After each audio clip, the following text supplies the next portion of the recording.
Bonjour les amis,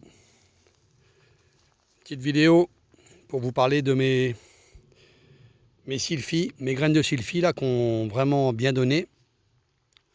J'ai acheté 2 grammes de graines, ça m'a coûté à peu près 8-9 euros, je sais plus, avec les frais de port. Et 2 grammes de graines, il y a entre 100 et 120 graines. J'ai 56 pots avec certains 2, voire 3, 4, ça dépend. Il y a des graines, vous voyez, là, à divers stades, elles ont germé. J'ai lu dans les trucs d'agriculture comme quoi la sylphie, il y a des graines qui ne germent pas l'année où on les sème et elles partent l'année d'après. Moi j'en ai, bon, vous voyez, qui sont vraiment très en avance. Ça c'est une seule graine, on est d'accord, hein. Il y en a où il y en a plusieurs, mais ça c'est une seule graine, vous voyez. Là par exemple, il y en a 2. Vous voyez, les pieds sont vraiment bien croisés, mais il y en a 2. Là, il n'y en a qu'une. Donc la première année, quand on sème, ça donne ça. Et ça donnera des fleurs avec des tiges grosses comme mon pouce qui vont monter jusqu'à 3 mètres de hauteur. Seulement la deuxième année. Mais franchement, ça vaut le coup d'attendre. Parce qu'au bout de 4 ou 5 ans, si vous plantez, vous avez ce qu'il faut, hein. Les 2 premières années, vous mettez de l'engrais, bien sûr, vous arrosez, comme moi, là, j'ai arrosé tout l'été, hein, vous imaginez, hein. Et puis en plus, dans les petits pots comme ça, j'ai dû arroser tous les 2 jours. Mais voilà, après, une fois que c'est planté, ça ne craint pas la sécheresse, ça ne craint pas l'humidité, ça peut tremper dans l'eau pendant plus de 2 mois, comme là-bas au Québec, au Canada. Mais tremper noyé, je parle, on est d'accord, hein, pendant plus de 2 mois.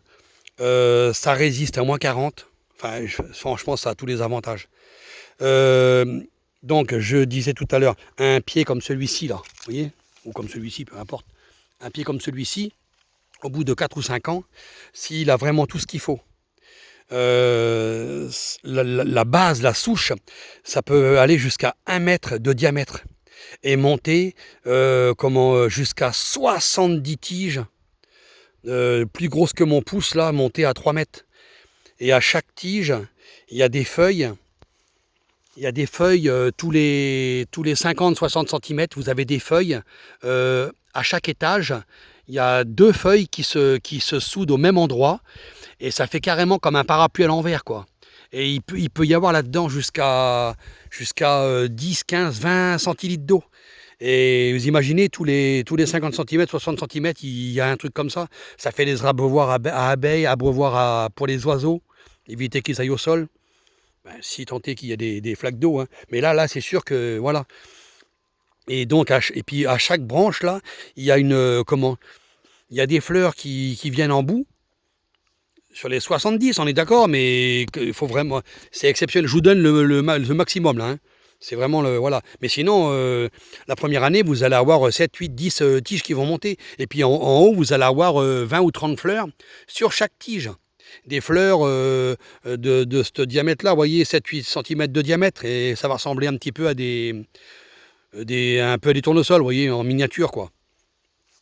Voilà. Et puis, bon, j'ai lu dans des... On voit pas ça dans les trucs agricoles parce qu'en France, sur les vidéos, si vous allez sur YouTube, vous verrez sur les vidéos, ils parlent de ce qu'ils connaissent. Ils savent bien qu'au Canada, au Québec, dans le nord des USA, les champs, ils ont 20 ou 30 ans, il y a plus rien à toucher après, plus d'engrais à mettre, plus rien. C'est, voilà, je veux dire. Et puis, avec ça, ils font de l'ensilage pour les bestiaux et puis de la méthanisation, hein, ils font du gaz. Ils font 2 coupes dans l'année. Et en France, on y vient parce que le maïs, ça demande beaucoup d'eau. Ça demande rien du tout. À partir de la 2e année, ça ne demande plus rien, hein. Ça ne demande plus rien. Et qu'est-ce que je voulais dire? Donc, ça produit du nectar et du pollen juillet, août, septembre. C'est un truc de dingue. Oui, je vous l'ai dit tout à l'heure, c'est qu'en France, il y en avait dans les années 60-70. Et on a remplacé ça par le maïs. Mais voilà, avec les canicules qui s'accumulent, là... Le maïs, ça va devenir beaucoup trop compliqué. Et même pour l'ensilage, le maïs, il donne plus de protéines pour les bestiaux, mais et à la limite, ils vont préférer mettre ça et puis donner un peu plus d'adjuvants, quoi, hein, des autres céréales pour, pour qu'ils aient un peu plus de protéines. Et puis sinon, bah, tout ce qui sert dans la méthanisation, ensuite, ça sert en engrais, quoi. Les gars les remettent dans les champs de sylphi, comme engrais, donc c'est 100% naturel. Mais voilà, surtout pour au niveau des abeilles, quoi, franchement, c'est vraiment nickel, hein. Le gars qui a un petit bout de terrain, là, et puis qui, je sais pas, 200 mètres carrés, vous en mettez un à chaque mètre. Chaque mètre carré, vous en mettez un.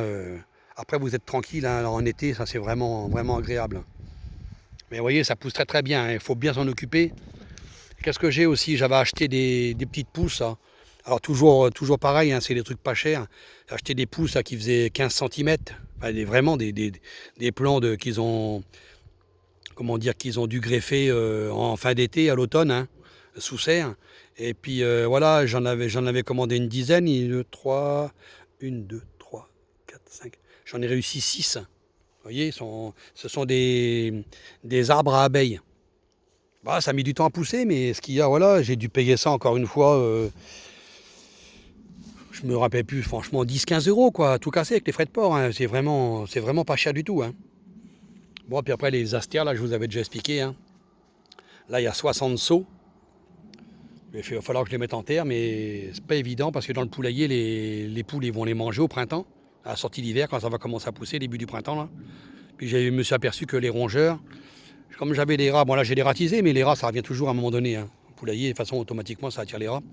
Et je les voyais pousser, et puis le lendemain, j'y retourné, merde, il n'y avait plus grand-chose. Ah bah oui, hein, les rats, les jeunes pousses, ils mangent ça comme nous, on mange des cacahuètes, hein. Donc,